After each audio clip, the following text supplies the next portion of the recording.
Je m'appelle Élise Boschetti et aujourd'hui, je vais vous raconter mon histoire. Une histoire qui a commencé il y a 23 ans dans une gare parisienne, quand mes parents m'ont abandonnée. Pas par accident, pas par oubli, volontairement. Ils voulaient me donner une leçon, voir combien de temps il me faudrait pour rentrer chez nous. Je ne suis jamais revenue. Mais aujourd'hui, ils m'ont retrouvée. Pas parce qu'ils regrettent, pas parce que je leur manque. Ils m'ont retrouvée parce qu'ils ont besoin d'argent. Et quand j'ai refusé, ils n'ont pas hésité à détruire ma réputation, à monter ma propre famille contre moi, à essayer d'anéantir tout ce que j'avais construit. La chaleur de juillet collait à ma peau, tandis que j'étais affalée contre la vitre du train, mes écouteurs masquant les conversations de mes parents, Michel et Brigitte. Ils se disputaient encore, comme toujours. Le TGV filait vers Paris après notre week-end chez ma sœur aînée, Camille, qui étudiait à Sciences Po. Le voyage avait été typique, Camille qui faisait semblant que tout allait bien, maman qui me lançait des remarques passives-agressives sur le fait que je devrais être plus comme ma sœur, et papa qui nous ignorait, sauf pour nous donner des ordres. J'étais habituée, c'était juste un jour de plus dans notre famille dysfonctionnelle, une leçon de plus, un test de plus. J'ai entrouvert les yeux quand le train a ralenti. La gare de Lyon s'étendait devant nous, immense et grouillante de monde. Papa s'est levé en premier. « Élise, va nous chercher des sandwichs au distributeur pendant qu'on récupère les bagages », a-t-il dit sans me regarder. J'ai retiré mes écouteurs en soupirant. « Maintenant ?» Maman s'est retournée vers moi avec ce sourire forcé qui n'atteignait jamais ses yeux. « Dépêche-toi, ma chérie, on a faim. » Je me suis levée en râlant. Protester ne servait jamais à rien de toute façon. Les distributeurs étaient près de la sortie, au milieu du brouhaha habituel de la gare.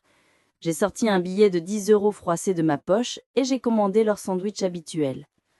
Quand je me suis retournée, sandwich en main, ils avaient disparu. Au début, mon cerveau a refusé d'enregistrer ce que je voyais, ou plutôt ce que je ne voyais pas.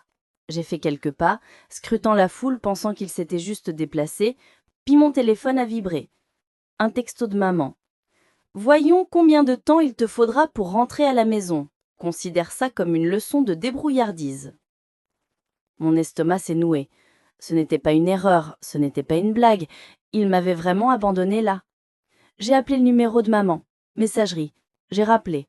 Encore la messagerie. Mes mains tremblaient en tenant le téléphone. Je suis restée là, debout, au milieu de la gare, les sandwichs dans les mains, le cœur battant si fort que j'entendais à peine le vacarme autour de moi. Les gens passaient, affairés, inconscients qu'une adolescente de 16 ans venait d'être abandonnée par ses propres parents. Cela aurait dû me choquer, cela aurait dû me dévaster, mais à la place, un calme étrange s'est installé en moi. Ce n'était pas la première fois qu'il me faisait ce genre de coup. À présent, il m'avait enfermée dehors sous la pluie battante parce que j'avais oublié de sortir les poubelles. À 15 ans, il m'avait fait marcher 8 kilomètres sous la pluie après avoir raté le bus scolaire pour me responsabiliser. C'était juste une leçon de plus, une façon tordue de plus de me prouver que j'étais jetable. J'ai regardé autour de moi. Des centaines de personnes circulaient dans tous les sens, indifférentes à l'adolescente qui venait de comprendre qu'elle n'avait plus de famille. Je n'allais pas les attendre, je n'allais pas jouer à leur jeu. J'ai vérifié mon portefeuille, 180 €, mes économies du job d'été. Pas beaucoup, mais suffisant. Au guichet de la SNCF, l'employé m'a à peine regardé quand j'ai demandé « Le prochain train pour Marseille, s'il vous plaît ». Départ dans 40 minutes, quai 5, ça fait 85 €. J'ai tendu l'argent, les mains plus fermes que je ne l'aurais cru possible. Mon téléphone a vibré encore. Un autre message de maman. « N'ose pas appeler ta tante Sylvie. Ton père dit que tu dois te débrouiller toute seule. » J'ai bloqué le numéro, puis j'ai fait exactement ce qu'il m'avait interdit de faire. Le téléphone a sonné 2 fois avant qu'une voix familière réponde. « Élise ?» Je déglutis, agrippant le téléphone. Ma voix était calme, mais à l'intérieur, je m'effondrais. « Tante Sylvie, est-ce que tu peux m'aider ?»« Élise ?» La voix de tante Sylvie était tranchante d'inquiétude. « Où es-tu ?» Je serrais le téléphone si fort que mes jointures blanchissent. J'étais debout, seule dans cette gare immense, abandonnée par les gens qui étaient censés m'aimer. Mon cœur battait la chamade, mais ma voix restait étonnamment stable. Ils m'ont laissée à la gare de Lyon. Ils sont partis sans moi. Il y a eu une pause, puis une inspiration brusque. Reste exactement où tu es, ma chérie. Je prends la voiture et j'arrive. Non, j'ai dit fermement. Je prends le train pour Marseille. Je viens chez toi. C'était il y a 23 ans. Aujourd'hui, je me tenais dans le bureau d'angle de Méditerranée Développement, ma société, contemplant le vieux port de Marseille qui s'étendait en contrebas. La ville vibrait de vie. Les bateaux dansaient doucement dans le port. Mais dans mon bureau, il n'y avait que moi et le passé qui ressurgissait. Mon téléphone était posé sur mon bureau, l'écran encore éclairé par les 47 appels manqués que j'avais ignorés. Des numéros inconnus pour la plupart. Mais mes yeux se sont fixés sur le seul qui comptait, Camille, un nom que je n'avais pas vu depuis 2 décennies. Mon estomac s'est tordu tandis que j'appuyais sur lecture du premier message vocal. « Élise, s'il te plaît, décroche. Papa et maman t'ont retrouvé. Ils ont besoin de ton aide. » Ma prise sur le téléphone s'est resserrée. Ce surnom, ce ton, elle m'appelait encore Élise, comme si nous étions encore gamines, comme si rien ne s'était passé. J'ai expiré brutalement et supprimé le message vocal. Le suivant n'était que des pleurs. Au 3e, elle semblait paniquer. « Élise, s'il te plaît, tu ne comprends pas. Ils sont désespérés. Parle-moi juste !» J'ai posé le téléphone avant d'avoir envie de le fracasser contre mon bureau. Il m'avait retrouvée, et je savais exactement ce que cela signifiait. J'avais fui cette famille il y a 2 décennies, avec rien d'autre qu'un billet de train et une volonté de survivre. J'avais travaillé dans 3 boulots différents, dormi dans un studio qui sentait le moisi et me suis battue pour décrocher mon diplôme d'ingénieur. Chaque pierre de Méditerranée Développement avait été posée avec la vie qu'ils avaient tenté de détruire. Maintenant, juste au moment où j'étais enfin libre, ils voulaient revenir dans ma vie. Je me suis assise, les mains légèrement tremblantes, tandis que je les passais dans mes cheveux. Mon reflet dans la fenêtre paraissait calme, composé, mais mon esprit était tout sauf serein. Je savais que ce jour viendrait. Je ne m'attendais juste pas à ce que ce soit maintenant. J'ai fait défiler mes messages vocaux jusqu'à voir un nom que je n'avais pas prononcé depuis 20 ans. Michel Boschetti, mon père. J'ai hésité une demi-seconde avant d'appuyer sur lecture. Au moment où sa voix a frappé mes oreilles, quelque chose en moi s'est glacé. « Tu te crois supérieur à nous maintenant ?» Sa voix était pâteuse, chargée de quelque chose que je reconnaissais trop bien. L'amertume et l'alcool. « On t'a fait, Élise. Tout ce que tu as, c'est grâce à nous. » J'ai serré les mâchoires. Il a continué. « Tu crois que tu peux juste nous effacer après tout ce qu'on a fait pour toi ? Eh bien, devine quoi, la vie ne marche pas comme ça. Tu nous dois quelque chose. » Le message vocal s'est terminé abruptement. Une seconde plus tard, un texto apparut. « Ton père est très déçu de toi, Élise. Il faut qu'on parle. Appelle-nous. » J'ai fixé le message, la poitrine serrée. Déçu. Il m'avait abandonnée dans une gare, avait disparu de ma vie, et maintenant j'étais celle qui les décevait. La colère était brûlante. Il n'avait pas changé, pas un iota. Je me suis calée dans mon fauteuil, les doigts crispés autour de mon téléphone, tandis que j'avalais la boule dans le gorceau. Une partie de moi, celle qui avait encore 16 ans et qui était restée seule sur ce quai de gare, voulait hurler. Mais je n'avais plus 16 ans. Je n'étais plus perdue. Je n'étais plus seule. Et cette fois, je n'allais pas fuir. J'ai ouvert mes messages et j'ai tapé une réponse à Camille. Demain, café de la Plaine, 8h du matin. Viens seul ou ne viens pas du tout. J'ai appuyé sur envoyer, puis j'ai reposé mon téléphone et j'ai regardé à nouveau la ville. Demain matin, j'allais voir ma sœur pour la première fois depuis 23 ans. Et cette fois, je n'avais pas peur. J'étais déjà au café quand Camille est entrée, ses yeux scrutant nerveusement la salle pour me trouver. Elle ressemblait presque à la même personne, même pommette haute, mêmes épaules tendues, mais les années avaient ajouté quelque chose de nouveau. Un léger affaissement dans sa posture, des rides au coin de sa bouche. Elle avait toujours été la fille parfaite, celle qui obéissait, qui arrangeait les choses, qui jouait le jeu. Mais maintenant, elle avait l'air de quelqu'un qui porte trop de secrets. Nos regards se sont croisés. Pendant un moment, aucune de nous n'a bougé. Puis elle s'est dirigée vers moi, coinçant une mèche de cheveux derrière son oreille. « Salut Élise !» J'ai pris une gorgée lente de mon café avant de répondre. « Je ne suis plus Élise, je suis Élie maintenant. » Son sourire a vacillé. « Oh, désolée. » Elle s'est glissée dans la banquette en face de moi, les doigts tripotant la carte plastifiée. « Ça fait longtemps, » a-t-elle dit. Je n'ai pas répondu, je me contentais de l'observer, attendant la vraie raison de sa présence ici. Elle a soupiré en reposant la carte. « Tu as l'air... bien. » J'ai haussé un sourcil. « Et toi, tu as l'air nerveuse. » Camille a laissé échapper un petit rire, mais qui n'a pas atteint ses yeux. « Ouais, eh bien, c'est compliqué. » « Non, Camille, c'est en fait assez simple. » Je me suis penchée en avant. « Tu veux quelque chose ? Dis-le, c'est tout. » Ses lèvres se sont pincées, puis elle a expiré. « Papa et maman, ils ont des difficultés. » Voilà, c'était dit. Elle n'a pas attendu que je réponde. Les mots se sont déversés, répétés, travaillés à l'avance. Papa a perdu beaucoup d'argent au jeu, maman a accumulé des dettes. Il se noie, Élie. La maison est saisie. J'ai serré les mâchoires en la fixant. « Ils ont besoin d'aide, a-t-elle continué. Ils ont besoin de toi. » J'ai pris une respiration lente, délibérée. Je ne leur dois rien du tout. Camille a tressailli. « Je ne te demande pas de leur pardonner. Je veux juste... » Elle a dégluti. « Je veux juste que tu écoutes. » Mes doigts se sont resserrés autour de ma tasse de café. L'audace de cette demande. Écouter. Est-ce que quelqu'un m'avait écouté quand j'avais 16 ans, debout seul dans cette gare ? Est-ce que quelqu'un avait écouté quand je tremblais sous la pluie parce que forger le caractère était plus important que la décence humaine de base ? Je me suis adossée contre la banquette, l'estomac se tordant entre rage et épuisement. Ils n'ont pas juste fait une erreur, Camille. J'ai dit, ma voix comme l'acier. Ils m'ont abandonnée dans une gare, volontairement. Elle a grimacé. Ils sont revenus 1 heure plus tard, j'ai coupé. Et c'était la faute de qui ? L'air entre nous s'est fissuré comme un miroir qui se brise.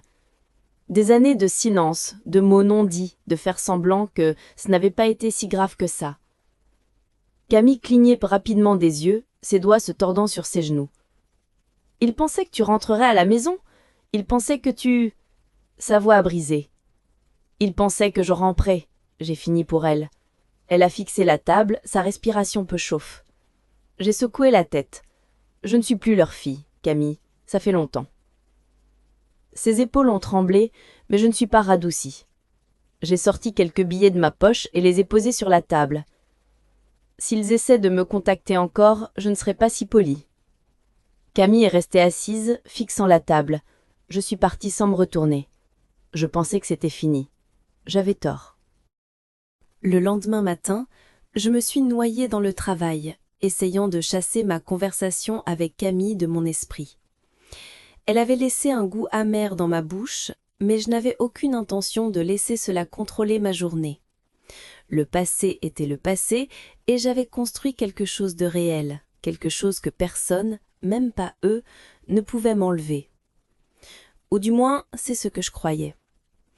Un coup ferme à la porte de mon bureau a interrompu mes pensées. Sandrine, mon assistante, se tenait dans l'encadrement, le visage tendu entre inconfort et hésitation.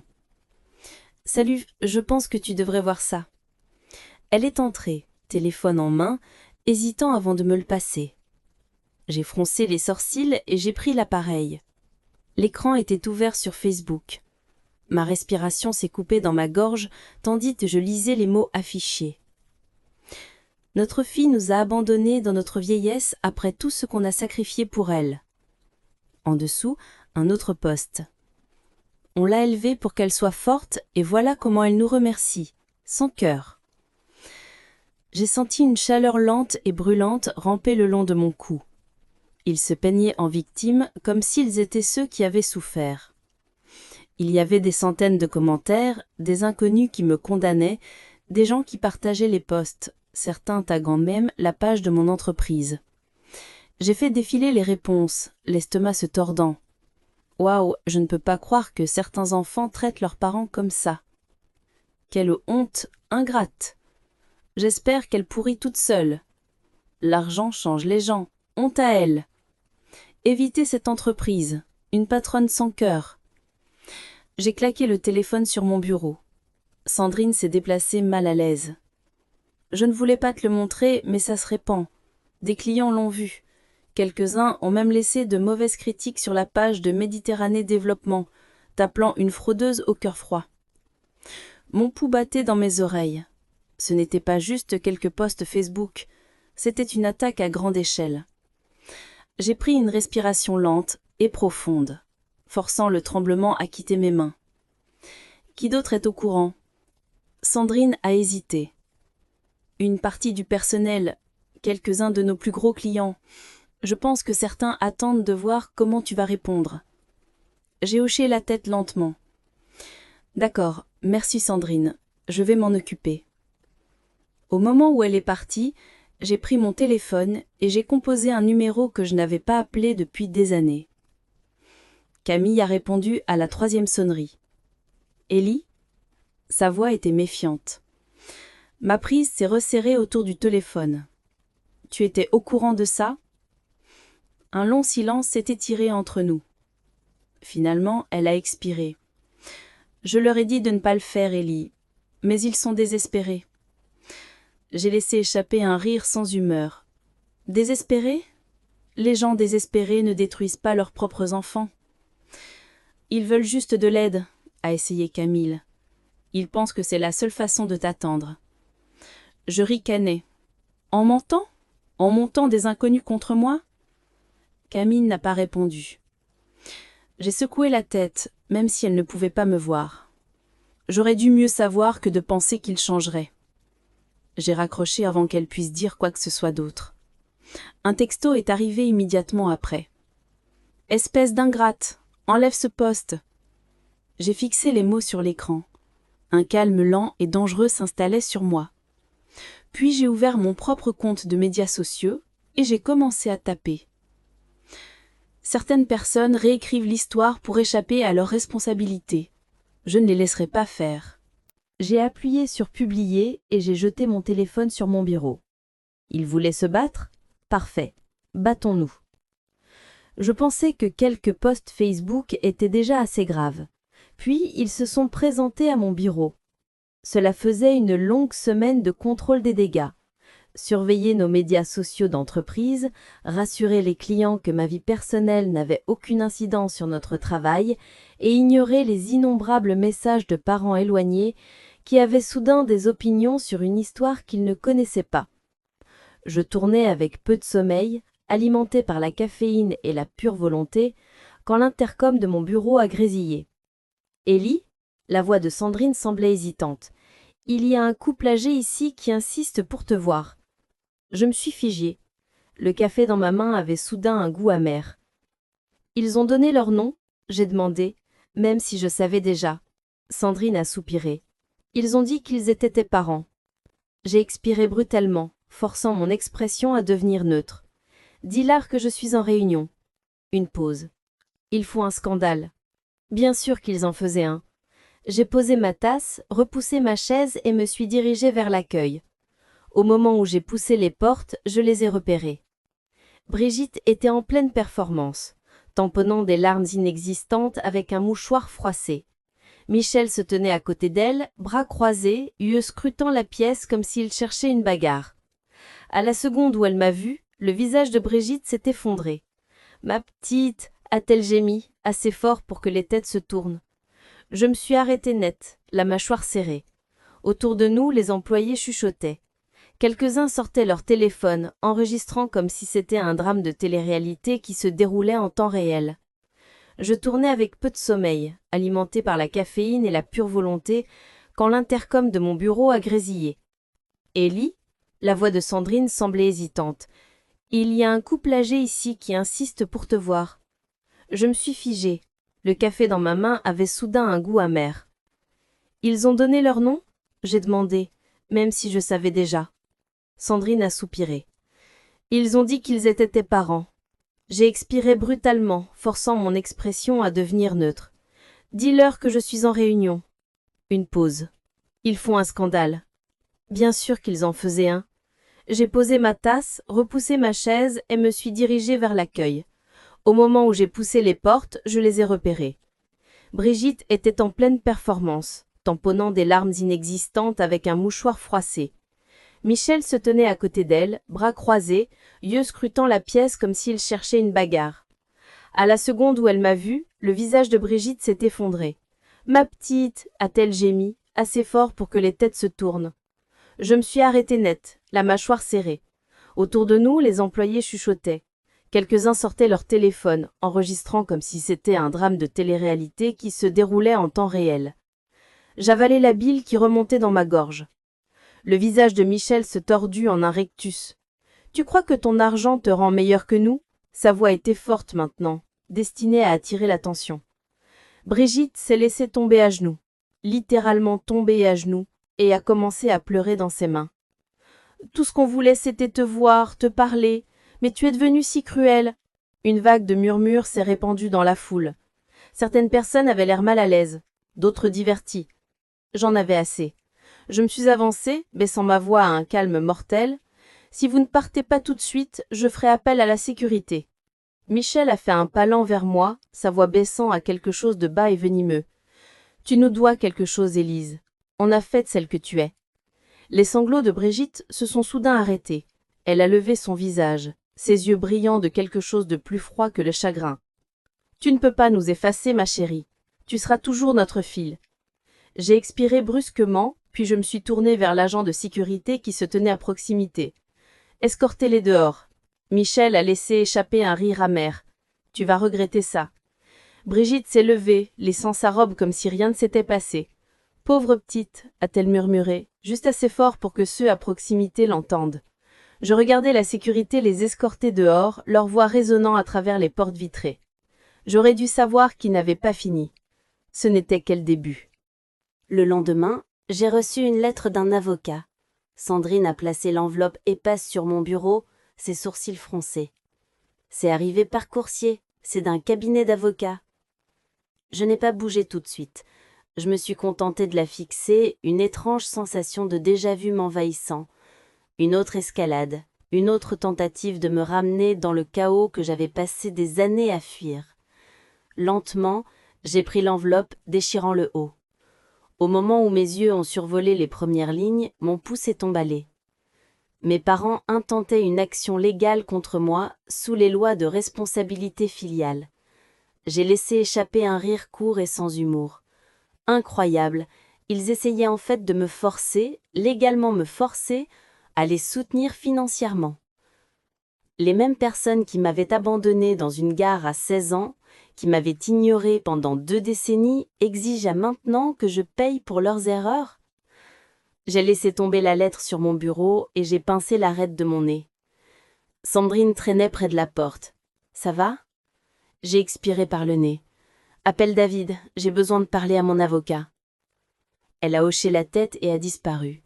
Quelques minutes plus tard, j'arpentais mon bureau, téléphone pressé contre mon oreille, tandis qu'à la voix calme de David résonnait.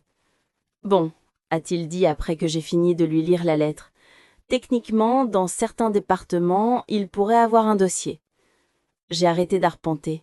« Tu me dis qu'ils peuvent m'abandonner gamine, mais que maintenant je leur dois de l'argent ?» Il a soupiré. « C'est rare, mais certains tribunaux maintiennent ce genre d'affaires selon les circonstances. Les Bouches-du-Rhône n'ont pas de loi stricte de responsabilité filiale, mais s'ils poussent assez fort, ils pourraient quand même te faire vivre un enfer. » J'ai pressé une main contre mon front. « Incroyable. Ils espéraient que je négocierais, » a dit David.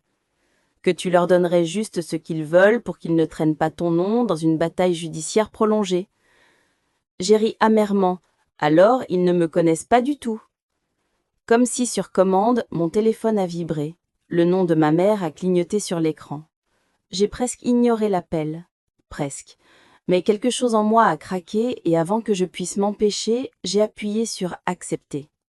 « Qu'est-ce que tu veux ?» Ma voix était plate.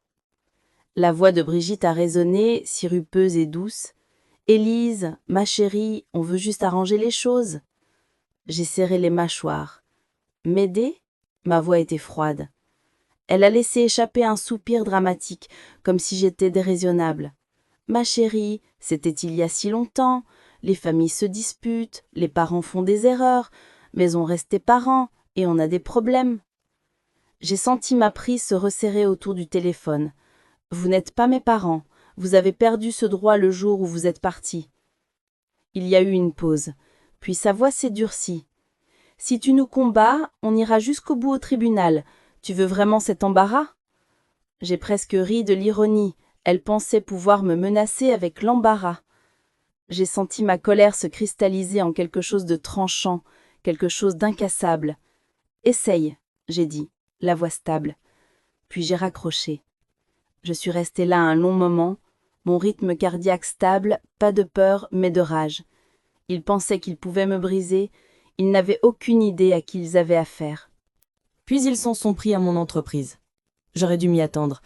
Après le procès, après le spectacle des médias sociaux, après chaque tentative désespérée de se frayer un chemin de retour dans la vie, bien sûr, ils ne s'arrêteraient pas là.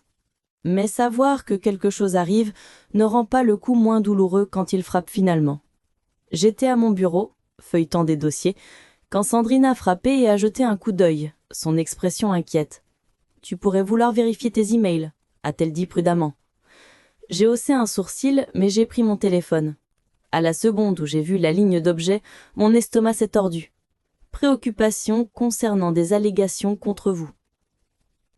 J'ai cliqué pour ouvrir l'email.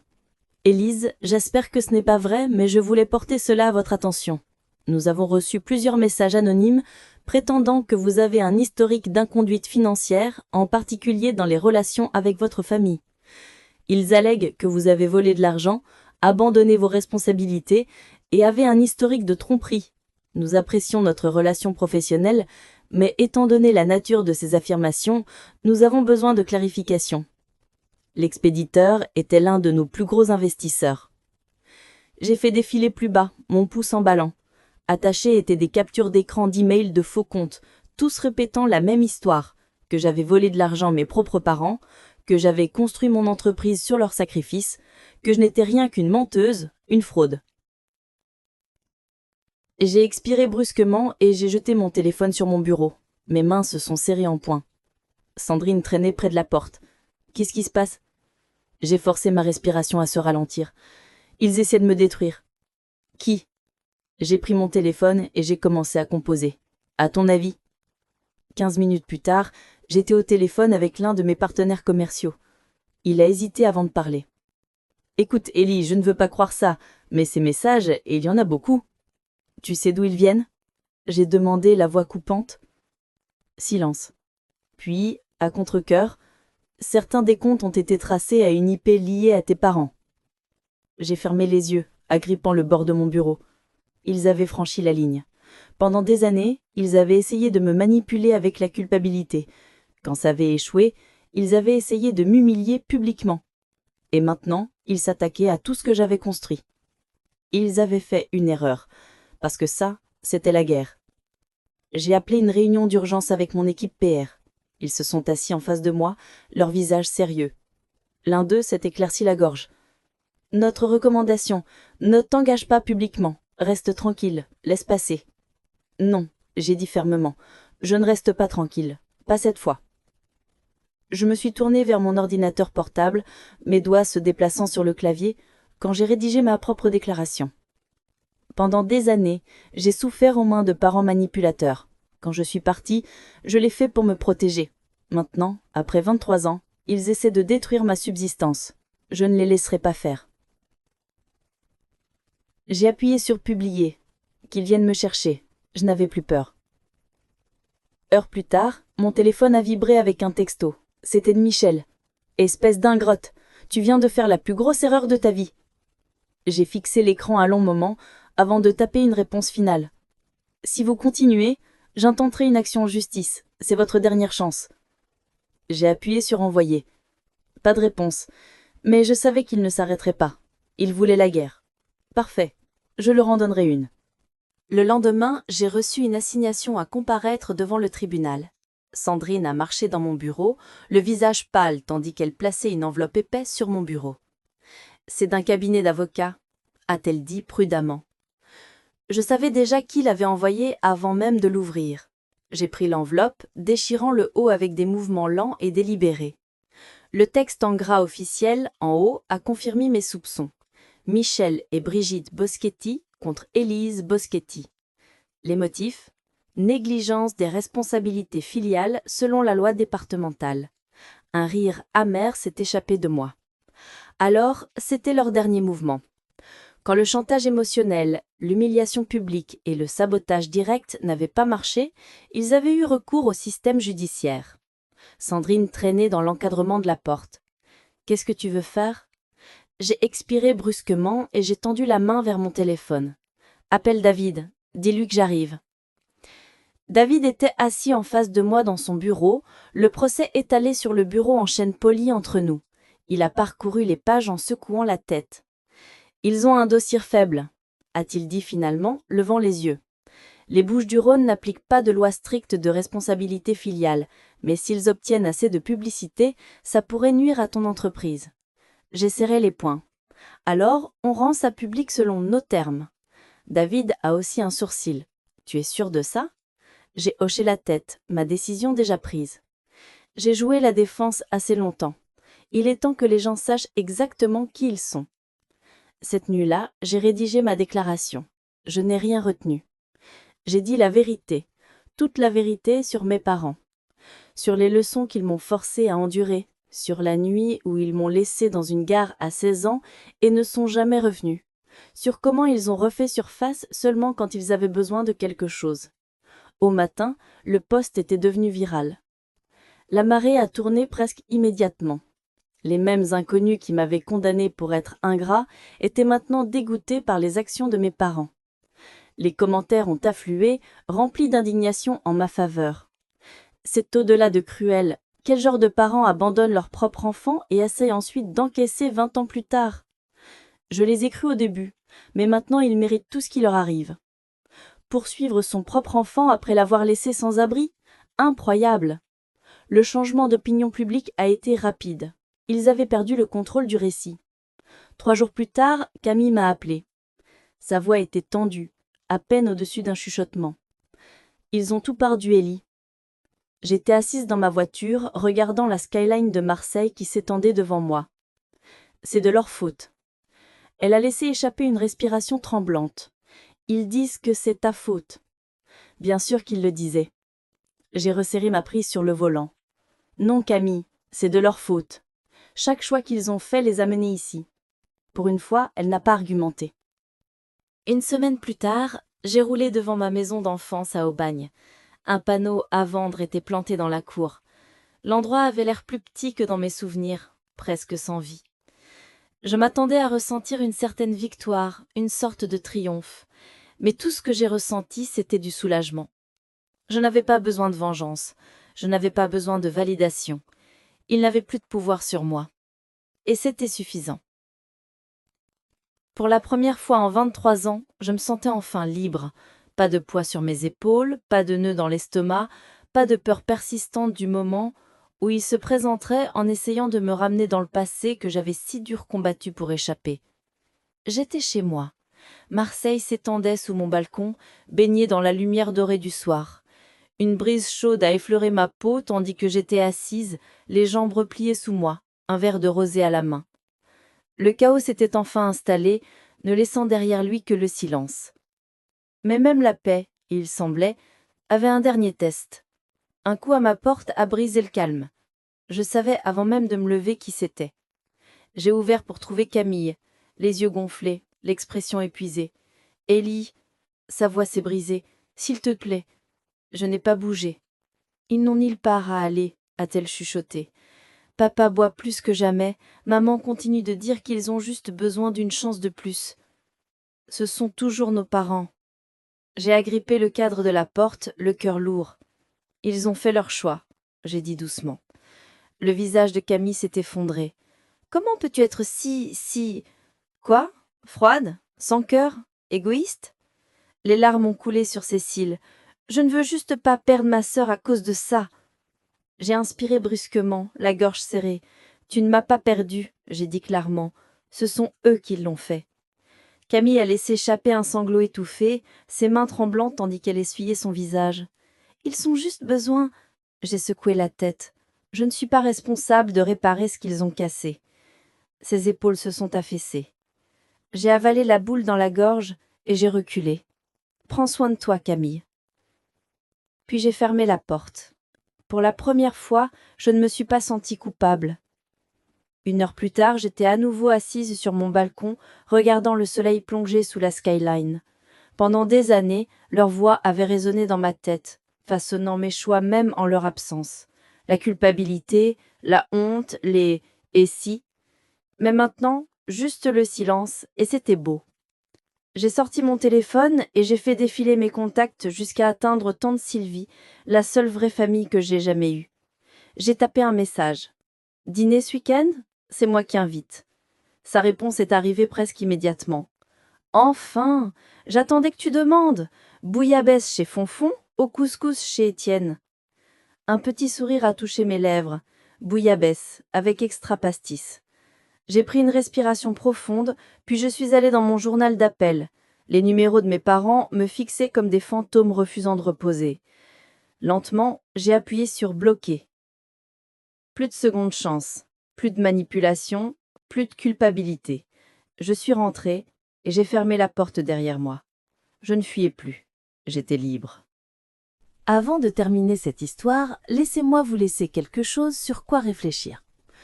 Pendant des années, j'ai porté le poids d'un passé que je n'avais jamais demandé. J'ai laissé la culpabilité, l'obligation et la peur d'être vue comme ingrate dicter mes choix. Mais voici ce que j'ai appris. La famille n'est pas une question de saint, c'est une question de qui se tient vraiment à vos côtés. Parfois, les gens qui devraient nous aimer le plus sont ceux qui nous blessent le plus profondément. Et quand cela arrive, vous avez 2 choix. Laisser cela vous définir ou laisser tomber. Partir ne vous rend pas faible, cela vous rend fort. Fixer des limites n'est pas cruel, c'est de la survie.